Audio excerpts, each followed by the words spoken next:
तो देखिए, ये सब कुछ एक साजिश थी और मैं स्पष्ट आरोप करता हूं कि जिन्होंने भी मोती दुसेजा के शॉप के ऊपर रेड मारा, जो पुलिस अधिकारी थे, वो सब अजीत भाटिया के मैनेज किए हुए थे। के सामने रखी तो जज की समझ में वो बात आ गई है और यही पॉइंट के ऊपर जो पंचनामा हुआ वो टोटली इलीगल था। ये पॉइंट के ऊपर ही हाईकोर्ट के जजेस के मन में डाउट आया पुलिस के तपास के ऊपर।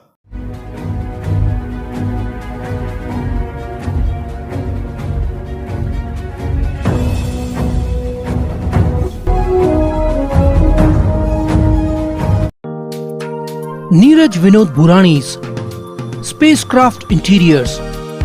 Your space, our craft. Experienced and professional team. No hidden charges. Luxurious designs. Follow us on Instagram. Spacecraft Interiors. Your space, our craft. Crystal Finance by Ajit Makijani. One-stop solution for all your loan requirements. Asan, convenient or effortless. We have tie-ups with all major banks and NBFCs. Business loan, mortgage loan, overdraft and cash credit facility. Instant approval, minimum interest rate and processing fees. Doorstep loan process. Call us today. Crystal Finance by Ajit Makijani. 9011-280000. मुलाकात शहर के जाने माने वकील, ऐसा कोई नहीं है शहर में जो गोपाल भगत साहब को नहीं जानता है। आज उनसे लेते हैं मुलाकात। अजीत भाटिया जो आज एक बहुत बड़ा केस शहर में है, जिसको आप हाई प्रोफाइल केस का नाम दे सकते हैं। इस केस में आज क्या हुआ कोर्ट के अंदर, आइए आज गोपाल भगत साहब से पूछते हैं कि इस विषय में सर आप क्या रोशनी डालना चाहेंगे। देखिए, 29 जनवरी 2022 को यहाँ के आरटीआई एक्टिविस्ट मोती दुसेजा को पुलिस ने अरेस्ट किया था कि उनके दुकान से एक रिवॉल्वर जब्त किया गया और उस केस में आर्म्स एक्ट के अंदर उनको अरेस्ट किया गया। उस समय उनके दुकान के में जो सीसीटीवी फुटेज था उसका ये दिखा के हमने पुलिस को समझाने की कोशिश की कि ये झूठी केस है, हमको फंसाने के लिए किसी ने ये हमारे दुकान में रिवॉल्वर प्लांट किया है और आप उस एंगल से इस केस की खोज करो, तपास करो। मगर पुलिस ने उस समय हमारी कोई बात नहीं मानी। भगत साहब, इसके अंदर हमने वो सीसीटीवी देखी, वो सीसी फुटेज हम आपको दिखाएंगे भी पब्लिक के बीच में। तो मात्र 2.5 मिनट के अंदर वो सीसी फुटेज में 2.5 मिनट का खाली एक टाइम था। उस टाइम में मतलब पुलिस अंदर गई भी और उन्होंने तपास भी किया और वहाँ से उन्होंने आम भी निकाला और मोती दुसेजा को अरेस्ट भी करके ले गए। तो 2.5 मिनट का काम, 2.5 मिनट के अंदर सब कुछ हो गया।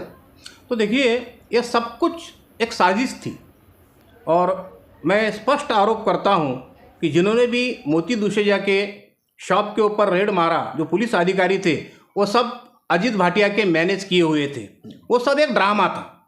हाँ, जिसके हाथ में रिवॉल्वर था वो हाथ में पिस्वी में थैली में रिवॉल्वर लेके दुकान के सामने खड़ा था, सीसीटीवी में देख रहा है, पुलिस के तरफ देख रहा है। और जो पंचनामा किया गया रिवॉल्वर का, वो कानून के हिसाब से जगह पर करना चाहिए, जगह पे नहीं किया गया।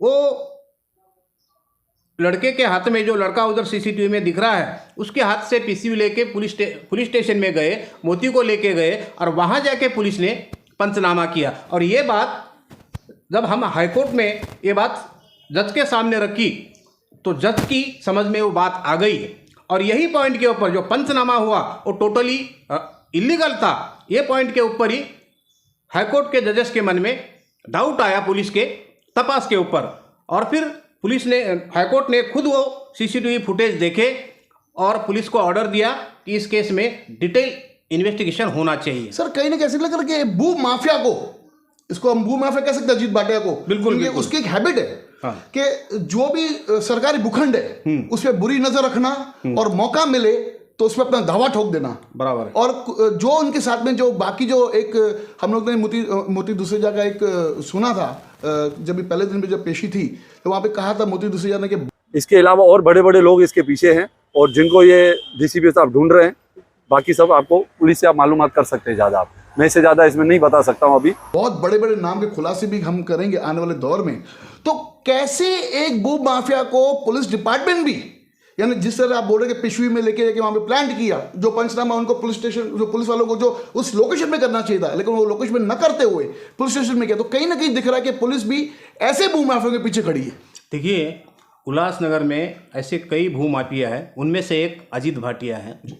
और ये भू माफिया रेवेन्यू ऑफिसर को, जैसा एडमिनिस्ट्रेटर हो या सिटी सर्वे हो या पुलिस वाले हो, सबसे मिले हुए हैं। उनको पैसा चाहिए और भू माफिया के पास फोकट का पैसा है, वो पैसा देते हैं और उसके बदले में वो उनको मदद करते हैं।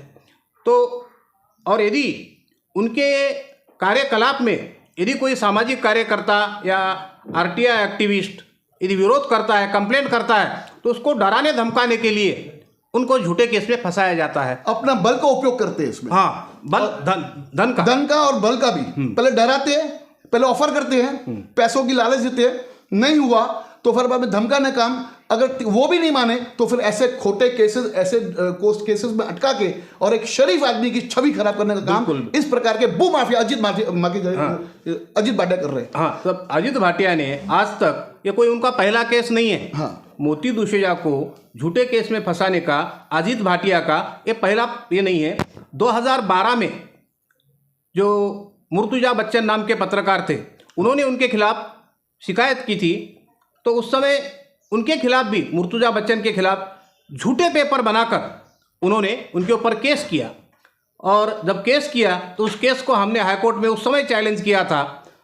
तो हाईकोर्ट के जो हमारा पिटीशन पेंडिंग था, उसी समय आयोग ने आके उधर स्टेटमेंट दिया कि ये झूठी केस है। इस निष्कर्ष पर हम आए हैं और हम ये केस में 20 समरी देने वाले हैं। सर, इसके अंदर मुर्तुजा बच्चन जी का आपने नाम लिया। हाँ। मैं आपको एक पेपर दिखाऊंगा एक उदाहरण के तौर पे। ये मुर्तुजा बच्चन जी का लेटर हेड है, जिसके अंदर खुले तौर पे आपको नजर आएगा कि अजीत भाटिया ने स्टेपल का उपयोग करके और वो जाली मतलब लेटरपेड बना के और हमारे जो नगर सेवक थे मोहनदास राम रखियानी जी पे केस दाखिल करवाया, एफआईआर हुई इनके ऊपर। हाँ। वो एफआईआर तो सर नील हो गई। लेकिन इस जो फर्जीवाड़ा जो उसने जो बनाया पेपर, सर मैं आपको देना चाहूंगा। हाँ। इस पे पुलिस ने कार्रवाई अभी तक क्यों नहीं की? हाँ, देखिए, तो ये कारण, ये कार्रवाई का विषय है। सर, अजीत भाटिया ने मुर्तुजा बच्चन का कोई एक लेटर पैड लिया और उसमें उसका जो नाम है नीचे, उसके ऊपर एक